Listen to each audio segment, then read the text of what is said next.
ሰላም ጤና ይስጥልን ውድ የቻናላችን ተከታታዮች የፕሮግራማችን ቤተሰቦች ይህ አብዲራዋ ቲዩብ ነው። ፕሮግራማችን ላይክ በማድረግ እንድትጀምሩ ላይክ ስታደርጉ የዚህም ፕሮግራም ተደራሽነት ተደማጭነት ከፍ ስለሚያደርግ ላይካችሁ ይጠቅመናል። ላይክ እያደረጋችሁ ፕሮግራማችንን ተደራሽነቱን ተደማጭነቱን ከፍ እንድታደርጉ በአክብሮት እየጋበዝን ይህንን ፕሮግራም ዛሬ ማድመጥ ለጀመራችሁ የቻናላችን ተከታታዮች ሰብስክራይብ በማድረግ የደወል ምልክቷን በመጫን ለቻናላችን ቤተሰብ እንድትሆኑ በአክብሮት እየጋበዝን ይህንን ፕሮግራም ከአገር ውጭ የምታደምጡ የቻናላችን ተከታታዮች የሁሉ ጊዜ ድጋፋችሁን በሱፐር ስቲከር ሱፐር ቻት ሱፐር ታንክስ ድጋፍ እንድታደርጉ በአክብሮት እየጋበዝን የዘውትር አድማጫችን ታምራት ላደረክልን የሱፐር ቻት ድጋፍ ከልብ እያመሰገንን ሌሎቻችሁም ድጋፋችሁ እንዲቀጥል የአክብሮት ግብዣችን ነው። የሁለተኛ ክፍል ትኩረታችን እንግዲህ አሁንም በዓለም ዋንጫ ዙሪያ ይሆናል። የብሔራዊ ቡድን ትኩረታችን ደግሞ ፈረንሳይ ብሔራዊ ቡድን ይሆናል። እስቲ ስለ ፈረንሳይ ብሔራዊ ቡድን መነጋገር ያለብን በርከት ያሉ ነጥቦች አሉ። ነገር ግን ከነዚህ መካከል ዋነኛ ነጥብ አንስተን በዚህ ፕሮግራም ለመወያየት የመረጥነው ምናልባት ባለፉት ጊዜያት አባ ስለ ፖርቹጋል ከእናንተ ጋር በርካታ ቆይታ አድርጓል። ከዚህ ፕሮግራም ቀደም ብሎ በእንግሊዝ ዙሪያም የተወሰኑ ነጥቦችን አንስተናል። የፈረንሳይ ብሔራዊ ቡድን ለእኔ በግሌ የዚህ ዓለም ዋንጫ ግምት ቅድሚያ የምሰጠው ብሔራዊ ቡድን ነው። አንደኛ በውድድሩ ላይ ያለፉት ጊዜያት ጥንካሬ የ2018 የዓለም ዋንጫ አሸናፊ ነው። የ2022 የኳታር ዓለም ዋንጫ ፋይናሊስት ነው። አሁን የበለጠ እድሉ ደግሞ በአዲስ ጄኔሬሽን ከነባሩ ጋር ተዋህዶ የመጣበት ነው። አዲሱ ጄኔሬሽን ደግሞ አዲስ ፍላጎት፣ አዲስ ኢነርጂ በተለይ በኢሮፒያን እግር ኳስ ዶሚኔት ማድረግ የቻሉ ተጫዋቾች እና ሱፐርስታር አብዛኛው ፕራይም ታይም ላይ አብዛኛው ብቻ ሳይሆን ሁሉም ማለት ይቻላል ከሞላ ጎደል 90% ያለው የስብስቡ ተጫዋቾች በፕራይም ታይማቸው ላይ የሚገኙ ተጫዋቾች ናቸው። የስብስቡ ባላንስ የትውልዱ አዲስ መሆን ይሄ ስብስብ መታደሱና የበለጠ ኤክስፒሪየንስን ከታለንት ጋር አቀናጅቶ መያዙ የዚህ ዓለም ዋንጫ ምናልባት በግሌ ተመራጭም ቅድሚያ የሚሰጣትን ብሔራዊ ቡድን ትሆናለች ብዬ አስባለሁ። ፈረንሳይ እንደ ቡድን ያላት ጥንካሬ ያለው ጥልቀት ያለው በተለይ አማራጩ በጣም ሰፊ ብሔራዊ ቡድን በተለይ አታኪንግ ሰርድ ላይ ለማመን የሚከብድ ትውልድ ነው የገጠማት ፈረንሳይ እና በእነዚህ መሀል እንግዲህ የነሂሮ ኤኬቲኬ ጉዳት ወደ ዓለም ዋንጫ መጓዝን እድልን ካረጋገጡ ተጫዋቾች አንዱ የነበረው ተጫዋች በጉዳት ምክንያት ይሄ ዓለም ዋንጫ አልፈዋል። እነሱ ደግሞ ቢካተቱበት ያለውን የጥራት ደረጃን ደግሞ አስቡት፣ እዚህ ላይ ነው የሚጨምረው። ግን በምርጥ 11 ላይ የሚካተቱት ቋሚውን የሚሰለፉ በኢሮፒያን እግር ኳስ የተጠናቀቀ የውድድር ዓመት አስደናቂ በየሊጉ ያሳዩት ፍጹም አስደናቂ ብቃት ለሻምፒየንስ ሊግ ድል ፒኤስጂን በሊግ በላሊጋ በተለያዩ ውድድሮች በጀርመን ቡንደስሊጋ ያሳዩት እጅግ አስገራሚ ብቃት አሁን ለዓለም ዋንጫ ትልቁን ትኩረትና ግምት እንዲያገኙ በር የከፈተ ይመስለኛል። በዓለም አቀፍ ደረጃ በዚህን ሰዓት ትላልቅ ሱፐርስታሮችን ትላልቅ ኮከቦችን ከያዙ ብሔራዊ ቡድኖች መካከል ምናልባት ግንባር ቀደም ተደርጋ ልትቀመጥ ትችላል። የፈረንሳይ ብሔራዊ ቡድን የተሟላ ብሔራዊ ቡድን በወረቀት ደረጃ ይመስላል። እንግዲህ በሜዳ ውስጥ ያለውን ፐርፎርማንስ ውድድሩ ሲጀምር ነው የምንመለከተው። ነገር ግን ሮጦ ያልጠገቡ ድሎችን በበቂ ሁኔታ ያላጣጣሙ የበለጠ ለሌላ ድል ለሌላ ምዕራፍ በክለብ ደረጃ በብሔራዊ ቡድን ደረጃ የበቁ ተጫዋቾች ናቸው አሁን ላይ በስብስብ ውስጥ የተካተቱት። በደንብ ከተመለከታችሁ በአነስተኛ እድሜ ትላልቅ ኤክስፒሪየንስን የያዙ ተጫዋቾች ናቸው። ይህን ስብስብ ይህን አስደናቂ ትውልድን እንዴት ማስቆም ይቻላል የሌላ ብሔራዊ ቡድኖች አሳይመንት ነው።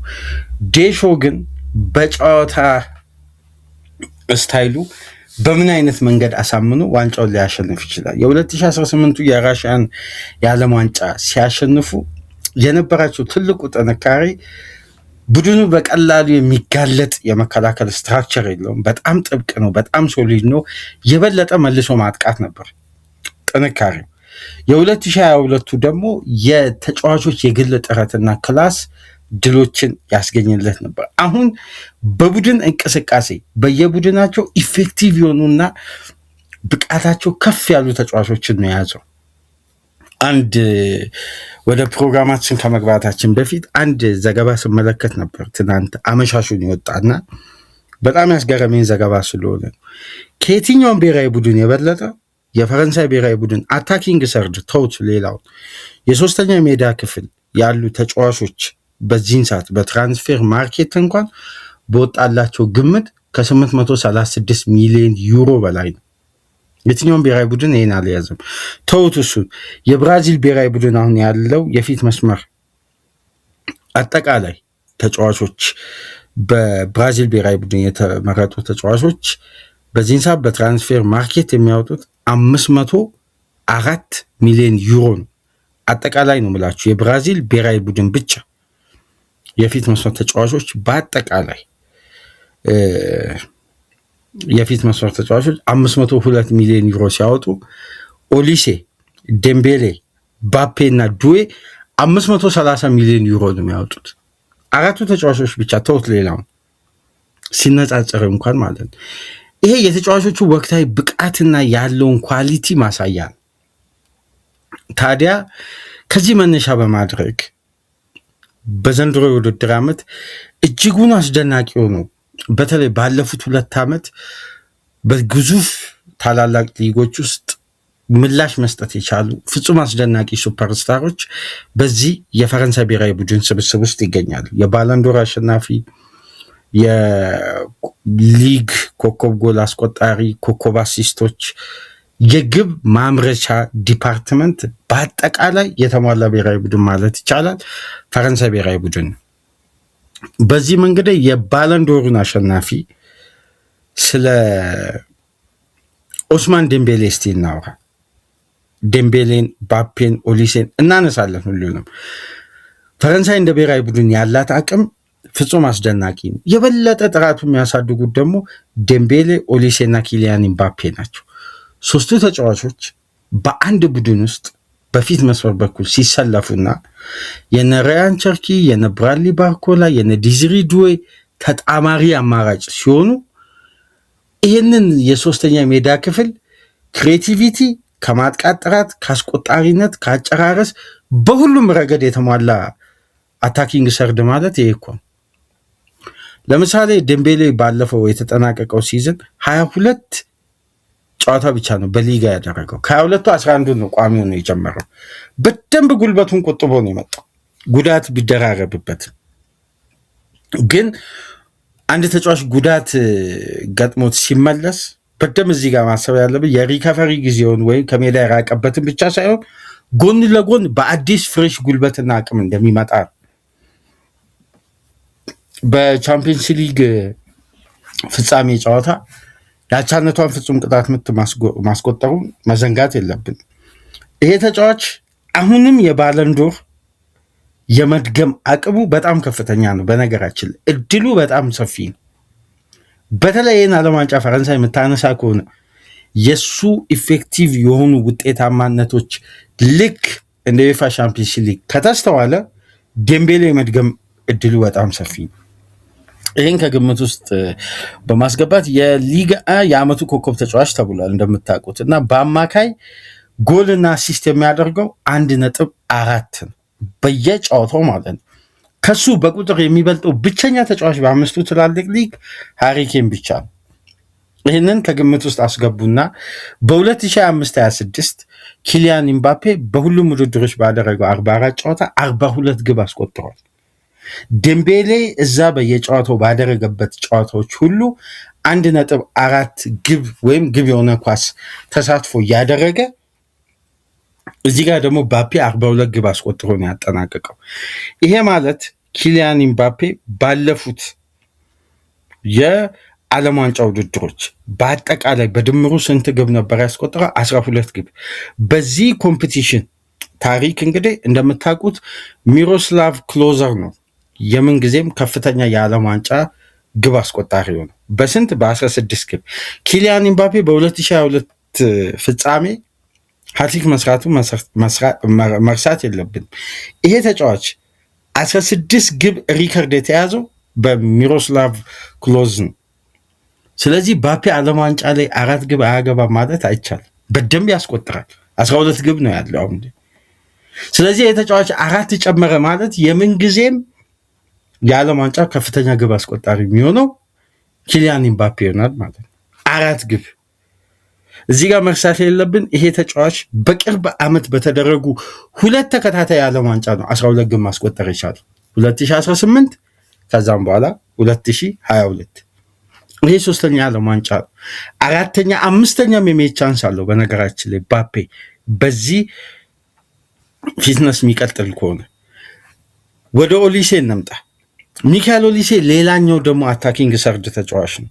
በዘንድሮ የውድድር ዓመት በሁሉም ውድድሮች 26 አሲስቶችን ያደረገ ነው። ከተከታዩ ተጫዋች በ5ቱ ትላልቅ ሊግ ከሚገኝ ተጫዋች በ4 ይበልጣል። ይህን ስንመለከት በአንድ ክለብ ውስጥ ያሉትን የ3ቱ ተጫዋቾችን ወርልድ ክላስ ጥንካሬን ተመልከቱ። ክሬቲቭ አታኪንግና ክሬቲቭን ያቀናጀ። ኦሊሴ ክሬቲቭ ነው፣ ባፔ አስቆጣሪ ነው፣ ዴምቤሌ ክሬቲቭም ነው አስቆጣሪም ነው። በ3 ተጫዋቾች ውስጥ አንድ ቡድን ሊኖረው የሚገባው አማራጭ እንደውም አንዳንድ ብሔራዊ ቡድኖች ምን ያደርጋሉ? ፉልባኮችም ክሬቲቭ እንዲሆኑ ዊንግ ባክ፣ በሁሉም ዳይሬክሽን የክሬቲቪቲ አቅምን ለመገንባት ነው። ምክንያቱም ግብ በተገደበ ሚና ሊቆጠር አይችልም ስለሚባል ሁሉም የሜዳ ክፍል ከማጥቃትን መሰረት ያደረገ ብሔራዊ ቡድን ሲያስብ ሁሉም ዲፓርትመንት እንዲሳተፍ ይፈልጋል። ፈረንሳይ ብሔራዊ ቡድን ውስጥ ግን የምንመለከተው አንድ ልዩነቱ ምን መሰላችሁ? የሌሎች ተጫዋቾችን ከፍተኛ ትግልና የክሬቲቪቲ ኢነርጂን አይፈልግም። ምክንያቱም ከየትኛውም የሜዳ ክፍል በበቂ ሁኔታ የማምረት አማራጭ አለ። እዚህ ላይ አሁን ከባፔ ጀርባ ቸርኪ በተደጋጋሚ ሲያጫወቱ ተመልክተናል። ከፈለገ ዲዴ ዴሾ ባርኮላን ቀኝ ክንፍ ላይ ያጫወትና ኦሊሴን ክሬቲቭ ሊያደርግ ይችላል። ዱዌን እንደ ፓሪስ ሴን ጀርሜን ቀኝ ክንፍ ላይ አድርጎ ኦሊሴን ከአጥቂ ጀርባ ላይ ያጫወት ይችላል። አማራጩን ጭምር ተመልከቱ፣ ጥልቀቱ። እዚህ ላይ እንግዲህ ቤንች የሚሆኑ ተጫዋቾችን ጭምር ስናስብ ተቀይሮ በሚገቡ ተጫዋቾቹ ውጤት ለመቀየር የፈረንሳይ ብሔራዊ ቡድን አይቸገርም። አሁን የዴሾ የጨዋታ ስልት ያ ዩሮ 2024ና ዓለም ዋንጫ 2022 ያለው ግትርና ጠጥሮ የሚገባው የተከላካይ ክፍሉን ታሳቢ ያደረገውን አይነት አጫወት ይዞ ከመጣ ይሄ ትውልድ አሁንም አንድ ስቴፕ ሊያመልጠው ነው። ግዙፉን ታሪክ ግን በብዙ ማጥቃት መለስተኛ መከላከልን ታሳቢ ካደረገ በሚያስቆጥሩት ግቦች ብቻ ፈረንሳይ እስከ ፋይናል ድረስ መድረስ ትችላል፣ በሚያስቆጥሩት ግብ። ምክንያቱም አንድ በእግር ኳስ የምንረዳው የጨዋታ ስልት አለ። ፒኤስጂ ለምንድን ነው በዘንድሮ የውድድር ዓመት ለአብዛኛው ክለብ ለማርኪንግ የማይመቹት? ተጫዋቾቹ ጥገኛ ስላልሆኑ፣ አንድ ቦታ ተገድበው ስለማይጫወቱ፣ እንቅስቃሴያቸው ሁሉ በተለያዩ ዳይናሚክስ መቀየር ይችላል። ከኳስ ጋር ያላቸው ጥንካሬና ቴክኒክ ደግሞ በእጅጉ ከፍ ያለ ነው። ይሄም ሞቢሊቲ ኤንሪኬ ሲያመጣ ከረዱት ጉዳዮች መካከል ተጫዋቾቹ በራሱ ያላቸው ቴክኒካል አቅም ነው በተፈጥሮ። ወደ ፈረንሳይ ብሔራዊ ቡድን ስንመጣ ከፒኤስጂ ባልተናነሰ ሁኔታ የሶስቱ የሜዳ ክፍል ሶስቱ የፊት መስመር ተጫዋቾች መግባባት ይችላሉ። ምክንያቱም ቴክኒካሊም ታክቲካሊም በበቂ ሁኔታ የተደራጀ ቡድን። አሁን ለምሳሌ ኦሊሴ ከሱ ጀርባ በሚጫወተው ጁሬን ኩንዴ ምክንያት የመመለስ የመከላከሉን ሚና መገደብ ይቻላል፣ እንዳይመለስ ማለት ነው። ምክንያቱም ኩንዴ የተሻለ የመከላከል ጥንካሬ ስላለው። ቲዮ ሄርናንዴዝ ምንም እንኳን በሳውዲ ፕሮ ሊግ አሁን ላይ ቢጫወትም ግን ካለው ኤክስፒሪየንስ እና በቦታው ላይ ካዳበረው ልምድ አንጻር የዴምቤሌን ተመላላሽነት ላይፈልግ ይችላል። ምክንያቱም ራቢዮም ቹዋሜኒም በጥሩ ሁኔታ ዲፌንሲቭ አክሽን ላይ ከቨር መስጠት ስለሚችሉ የበለጠ ሁለቱ ስለሚጣመሩ ማለት ነው። ስለዚህ የሶስተኛ ሜዳ ክፍል ላይ ሳይነጋገሩ መግባባት የሚችሉ ቴክኒካሊ በደንብ ሻርፕ የሆነ የፊት መስመር ተጫዋቾች አሉ። ይሄ ደግሞ ለተጋጣሚ የበለጠ አደጋውን ከፍ የሚያደርገው ሶስቱንም ተጫዋቾች ማርክ ማድረግ አይቻልም። ማርክ እንዴት ይደረጋሉ? ምክንያቱም እነዚህ ተጫዋቾች እግር ውስጥ ኳስ በገባ ቁጥር የአንድ ለአንድ ግንኙነቶችን የማሸነፍ ጥንካሬያቸው በእጅጉ ቴክኒካሊ ከፍ ያሉ ናቸው። ሶስቱ አንደኛ ፈጣን ናቸው፣ ሁለተኛ ድሪብለር ናቸው፣ ሶስተኛ ደግሞ የፓስ እይታቸውን ማስገራሚ ነው። እዚህ ላይ የባፔን የፊኒሽንግ አቅም ቸርኪም ገባ፣ ዱዌም ገባ፣ ባርኮላም ገባ፣ ሻርፕ የሆነው ሙቭመንት ሲጨምሩበት የተጋጣሚ የመከላከል ስትራክቸር በየትኛው አቋቋም ቢሆኑ ሶስቱን ተጫዋቾች ሊቆጣጠር የሚችለው። አሁን የፈረንሳይ ብሔራዊ ቡድን ባለው የማጥቃት ጥራት ከዚህ በፊት ካንቴ፣ ማቱዊዲ፣ ፖግባ ከዛም በኋላ ካንቴ፣ ራቢዮ፣ ቹዋሜኒ በጣም ጥብቅ በመሆን ተከላካዩ በሚያገኘው ሽፋን አነስተኛ ግብ እየተቆጠረበት አቻ እየወጣ አሰልቺ በሆኑ ጨዋታዎች ለእግር ኳሱ ቤተሰብ በማይማርክ እንቅስቃሴና አካል ብቃት ረጅም ሲጓዝ አየን።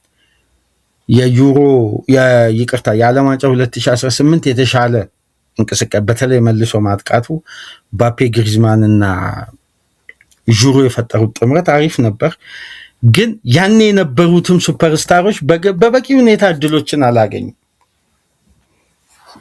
አሁን ግን የበለጠ ይሄ ሲነርት እነ ዡሩን እነ ግሪዝማንን ይዞ ሄዶ ዴሾ እነዚህን ወጣት ትውልድ ደቂቃ የሚያሳጣበት ስብስብ አይደለም። ይሄ ስብስብ በእጅጉ የተሟላ የወጣት ስብስብ ነው። የበለጠ በአዲስ ፍላጎት ከኋላ መስመር ብትመለከቱ የአፐሚካኖ እና የሳሊባ ጥምረት፣ እዚህ ላይ ኩናቴ ያለ ከሁለቱ ተፎካክሮ ቦታው ላይ ለመሰለፍ የሚጥር ኤክስፒሪየንሳቸውም ጌም ታይማቸውም አመቱን ሙሉ ተጫዋቾች ያሳለፉበትን ሲዝን ስትመለከቱ በእጅጉ ጥንካሬው የበለጠ ገዝፎና ልቆ ነው የምናገኘውና የፈረንሳይ ብሔራዊ ቡድን ባለው የማጥቃት ጥራት ዓለም ዋንጫ ላይ የበለጠ ዶሚኔት የሚያደርግ ይመስለኛል በግል። ምክንያቱም በእግር ኳስ ወይ እኔ የማደንቀውም ወይም ለማየት የሚማርከኝም አንደኛው የጨዋታ ስታይል የአንድ ቡድን ቅንጅት ማጥቃት ላይ መሰረት ሲያደርግ ነው ከመከላከል ይልቅ። በእነዚህ ተጫዋቾች ዴሾ ልከላከል ቢልም የሚችል አይመስለኝ። ምክንያቱም ረጅም ደቂቃ ዴምቤሌን ከኳስ ራቅ እና እዛ ፉልባኩን እርዳ ለማለት በአንድ የግዙፍ የሻምፒየንስ ሊግ ፍጻሜ ጨዋታ 800 በላይ ኳሶችን የሚነካ ስብስብ ላይ ነው የመጣው። እዛ ባየር ሙኒክ ላይ ስትሄዱ በአንድ ጨዋታ ከ600 ፓስ በላይ የሚያደርግ ከሙኒክ ቡድን ነው የመጣው። ባፔ ደግሞ የበለጠ 42 ግብ ሲያስቆጥር ሲመገብ የቆየበት ቡድን ውስጥ ነው የመጣው። ስለዚህ ከኳስ ርቀው ሊጫወቱ አይችሉም። ታክቲካሊ እንደነ ግሪዝማን እንደነ ዡሩ ኳስ እየጠበቁ ዡሩ እየጨረፈ ግሪዝማን ኮንትሮል እያደረገ ሳይዱን እያጫወተ በጣም ይሄ ቨርቲካሊቲውን ገድቦ ቡድኑ ዳይሬክት ሆኖ የበለጠ ለለው ብሎ ቀርቦ የሚጫወቱበት አይነት አይደንቲቲ ለመድገም ሁላ የብሔራዊ ቡድን አይመችም። ከማጥቃት ውጭ አማራጭ የለም። ካላጠቃ ዴሾ በመከላከሉ ላይ ዋጋ ይከፍላል። ምክንያቱም በመከላከል ባህሪ ላይ እነዚህ ተጫዋቾች በየክለባቸው የሚሰጣቸው ሚና በጣም አነስተኛ፣ እንዲከላከሉ ሁላ አይፈለግም። ምክንያቱም እነሱ የሚገኙበት ቡድን እነሱ የሚገኙበት ክለብ ኳስን ይዞ ማጥቃትን ስለሚመርጥ የበለጠ። ስለዚህ ዴሾ ተጫዋቾቹ ለአመታት ካለፉት ከዛኛው ዓለም ዋንጫ እስከዚህኛው ዓለም ዋንጫ ድረስ ባሉ ጊዜያት ውስጥ የነበራቸው እድገት ሁሉ ኳስ ላይ መሰረት ያደረገ ስለሆነ በመከላከል ባህሪ ውስጥ መቆየት አይችሉም። ስለዚህ እነዚህ ተጫዋቾች ምን ያክል ሻርፕ ነው፣ ፈረንሳይ ምን ያክል ርቀት ይዘው ይሄዳሉ አብረን በጋራ የምንመለከተው። ነገር ግን በዚህ ዓለም ዋንጫ በድጋፍ ደረጃ ሳይሆን በግምት የራሴን ግምት ሳስቀምጥ ፈረንሳይ የኔ ተቀዳሚ ምርጫ ነው። እስቲ የእናንተ ምርጫ በኮሜንት መስጫ ላይ ያስቀምጡልን። ላይክ፣ ሼር፣ ሰብስክራይብ አድርጉ። ከሀገር ውጭ የምታደምጡ ድጋፍ አድርጉ። በሱፐር ስቲከር፣ ሱፐር ቻት፣ ሱፐር ታንክስ ቻናላችንን ደግፉ። ታምራት በትናንትናው ዕለት ስላደረክልን የሱፐር ቻት ድጋፍ ከልብ ከልብ እናመሰግናለን። ሌሎቻችሁም ተሳትፎ አድርጉ። ከዚህ ፕሮግራም ቀደም ብሎ በእንግሊዝ ብሔራዊ ቡድን ዙሪያ ቆይታ አደረግን። በመጨረሻም ግን አንድ መረጃ አድማጮች ከይቅርታ ጋር ለመግለጽ ያክል ፍሎሬንቲኖ ፔሬዝ በድጋሚ የሪያል ማድሪድ ፕሬዚዳንት ሆኖ እስከ 2030 የሚመሩትን ምርጫ በይፋ ትናንትና አሸንፈዋል። የኤሪክሰን በድጋሚ አሳዛኝ ክስተት እንደገና ሜዳ ውስጥ ተዝለፍልፎ ወድቆ ከባድ አደጋ የተፈጠረ ይመስል ነበር። ነገር ግን ከሆስፒታል በራሱ ሶሻል ሚዲያ ተጫዋቹ አሁን ላይ በጥሩ ሁኔታ ላይ እንደሚገኝ ገልጾ በሶሻል ሚዲያው ለእግር ኳሱ ቤተሰብም በመላው ዓለም በክስተቱ ላዘኑ የእግር ኳስ ቤተሰቦች ይሄ ለሁለተኛ ጊዜ ነው እንግዲህ እንዲህ አይነት ክስተት ሲፈጠር አሳዛኝ የሆነ ክስተት ነበር። እንግዲህ በጥሩ ሁኔታ ሪከቨሪ እያደረገ እንደሚገኝ አሁን ጥሩ ሁኔታ ላይ እንደሚገኝ በራሱ ሶሻል ሚዲያ ገልጿል። እኛም መልካም ምኞታችንን ኤሪክሰን ተመልሶ እንግዲህ በእግር ኳስ ዘመኑ ብዙ ነገር የሰጠን ምርጥ ቴክኒሻን ተጫዋች ነው እና በእንዲህ አይነት መልኩ ከእግር ኳስ እንዲገለልም ምኞታችን አይደለም። አሳዛኝ ነው። ምክንያቱም ማንኛውም ተጫዋች በአደጋ ምክንያት ከእግር ኳስ መገለል የለበትም። ግን አስገዳጅ ከሆነ ጤንነትና መኖር ስለሚበልጥ እንግዲህ በቀጣይ የሚወሰኑት የሕክምና ውጤቶችን የምንመለከት ይሆናል እና በአለፉት ሰዓታት የተፈጠሩ ሁለት መረጃዎች እነዚህ ናቸው። ግን ፔሬዝ ዳግም የሪያል ማድሪድ ፕሬዚዳንት ሆኖ ተፎካካሪያቸውን ሪኬልሜን በረጅም ርቀት ነው ያሸነፉት። እንደውም የተወዳደሩም አይመስልም። የድምፅ አሰጣጡ ላይ እስቲ ሪፖርቱን ከፍታችሁ ተመልከቱ። በጣም ጋፕ አለው። ፔሬዝ እንደሚመረጡም ግልጽ ነው። አሁን ካነሳናቸው ተጫዋቾች አንዱ ሚካኤል ኦሊሴ በቀጣይ ቀናት እንግዲህ ፔሬዝ እንደ ሪኬልሜ በሳል፣ አስተዋል፣ በጣም ንቁ ማኔጅመንት ስለሆኑ ያለመቸኮል የማድሪድን ደጋፊዎችን ቀልብ የገዙበትን ንግግር ተናገሩ። ሪኬልሜ ለምርጫ ቅስቀሳ ያኔ ፔሬዝ ገና ወደ ማድሪድ ፕሬዚዳንትነት ሲመጣ ያደረገውን አይነት ቅስቀሳ ነው ያደረገው። ይሄ ስፔናውያንን መሰብሰብ ምናምን የሃላንድን ቲሸርት ኮንትራት ያለውን ተጫዋች በምርጫ ላይ በማሳየት ይሄን ተጫዋች አመጣላችኋለሁ በማለት እንዲሁም ሮድሪን፣ የርገን ክሎፕን ማምጣት ይችላለሁ ምናምን ብሏል። ፈርናንዶ ሄሮን፣ ኢከር ካሲያስን፣ ራውልን ስታፍ ውስጥ አካትታለሁ በማለት ስፔናዊ ስሜት ለመፍጠር አስበው ነበር። ግን ለማድሪድ የሚያስፈልገውን ጉዳይ በትክክል የተረዱት ፍሎሬንቲኖ ፔሬዝ ናቸው፣ ሪኬልሜ አይደለም። ጆዜን ቀደም ብሎ ይፋዊ ሹመት እንደሚሰጡ አሳወቁ። ኩናቴና ዱንፍሪስን ሁለት አዳዲስ ጉልበትና በፕራይም ታይም ላይ የሚገኙ ተከላካዮችን አመጡ። በቀጣይ ማክሰኞ ነገ ማለት ነው 150 ሚሊዮን ዩሮ ኦሊሴ ነው ሚዲያው እያለ የሚገኘው። እንግዲህ ሙኒክ ሻች ክለብ አይደለም። ኦሊሴ ግን ልቀቁኝ ማለቱ የማይቀር ይመስላል አሁን ባለው ነባራዊ ሁኔታ። ምክንያቱም ማድሪድ ጠይቆት አንድ ተጫዋች ማድሪድ እምቢ ይላል ተብሎ አይጠበቅም። ስለዚህ ይህ ጉዳይ ምናልባት በቀጣይ ትኩረት የሳበ ነው። ትናንትና ምርጫውን ካሸነፉ በኋላ ስለዚህ ጉዳይ ሲጠየቁ አይ ነገ እኮ ሰኞ ነው አሉ እየቀለዱ እና በቀጣይ እንግዲህ እስከ ማክሰኞ ድረስ የ150 ሚሊዮን ዩሮ ተጫዋች ማን እንደሆነ እስካሁን ድረስ እሳቸው አልገለጹም። ግን በርካታ የዝውውር መረጃ ጸሐፊዎች ከውስጥ አዋቂዎች አውቀናል እንደሚሉት በማድሪድ እግር ኳስ ታሪክ ሚካኤል ኦሊሴ ከሆነ በሪከርድ በክለቡ ሪከርድ ነው የሚፈርመው ማለት ነው። ስለዚህ እስቲ አብረን በጋራ የምንመለከት ነው የሚሆነው። ለማንኛውም በድጋሚ ላይክ፣ ሼር፣ ሰብስክራይብ አድርጉ። ለተሰኞም በዚህ መልኩ ከእናንተ ጋር ቆይታ አደረግን። ሰላም ቆዩ።